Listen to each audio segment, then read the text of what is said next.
From amateur to professional. So the first tip is to focus on yourself and not focusing so much about what everybody else does. It's okay if you see someone who is really good. Let's take like Victor Axelsen, because right now he's like really, really well playing, and he's winning almost every tournament he is playing. So you can look at a guy like him and try to find out what you could do that he's doing, so you can like bring that to your own game.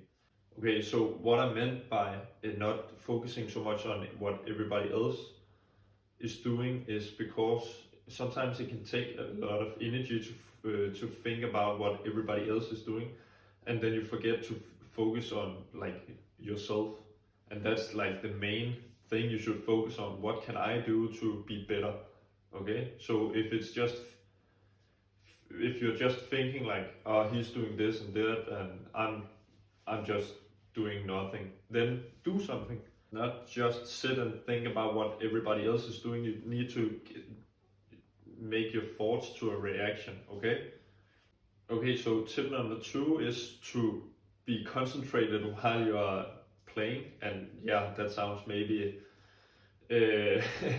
kind of obvious, but it's really hard actually to focus, to stay concentrated for a whole match.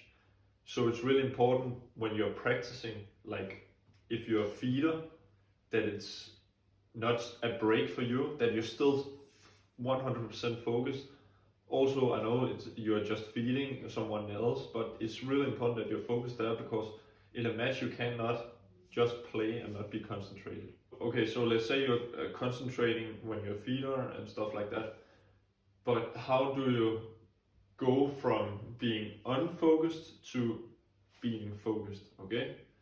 And that's sometimes super hard, because sometimes you can feel that you are concentrated, but you're thinking about everything else, or maybe you're thinking about a rally which has been played, so it's in the past, so you cannot change anything about it. So it's also important not to think so much about like what the score is. Especially I have that problem myself. I think a lot about the score, and I shouldn't do that, because it doesn't matter what the score is.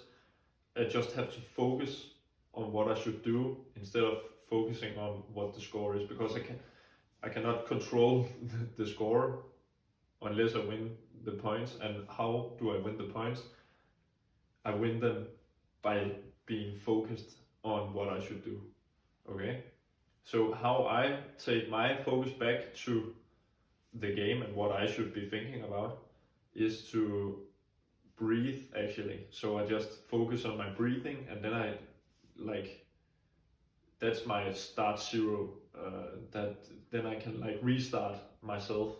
So if I'm like thinking about all kind of stuff, the score, or maybe the opponent is playing really good and I'm not happy about that, or I don't know, I'm frustrated about me not playing so well, but that's not helping me. So I have to restart, and that's what I'm doing with my breathing, okay?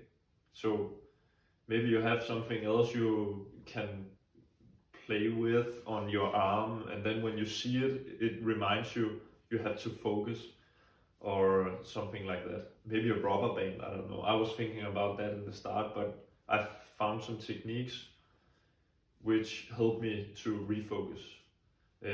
Sometimes meditation actually also works really good to restart, to refocus, because then you are thinking about your breathing when you're meditating, and then when you're not thinking about your breathing, your thoughts are wandering somewhere, then you have to detect that and then turn your focus back to the breathing, okay? So meditation can actually help you get better to concentrate, and I have felt that myself, so I'm meditating as much as I can and feel for, because I know that it's actually a really good asset to do and to have.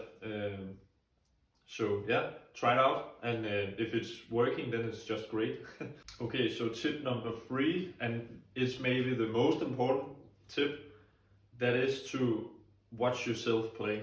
And I know sometimes it's difficult if you're losing a match and watch it. I feel that myself, that it's so annoying to watch myself when I'm losing, but I have to do it because maybe I can see something I have to improve in my game, or maybe I have improved something in my game, and that can actually make me kind of happy when I'm seeing it, also when I'm losing. But you also has to record yourself when you practice, and not only practice matches, but maybe also some technique or something, because sometimes you have an idea how it looks in your head, but actually when you see it, like on video, it looks different. So I've been doing all these kind of technique videos and trick shot videos and stuff, and put it out on my social media, you guys know. And it has actually made me a better player, because I have watched myself so many times doing some shots, and now I can visualize how I'm doing it. So it's easier for me also to practice it a little bit when I'm home and get a feeling of it. But it's also really nice that I have been seeing all this footage of myself, because then I can see that maybe this has to change a little bit, maybe this has to change a little bit. What if I change this? What does that do, and how does it look, and stuff like that. Okay, so it's super important that you're also recording yourself and watch it and see what can be better. Okay, thank you for watching.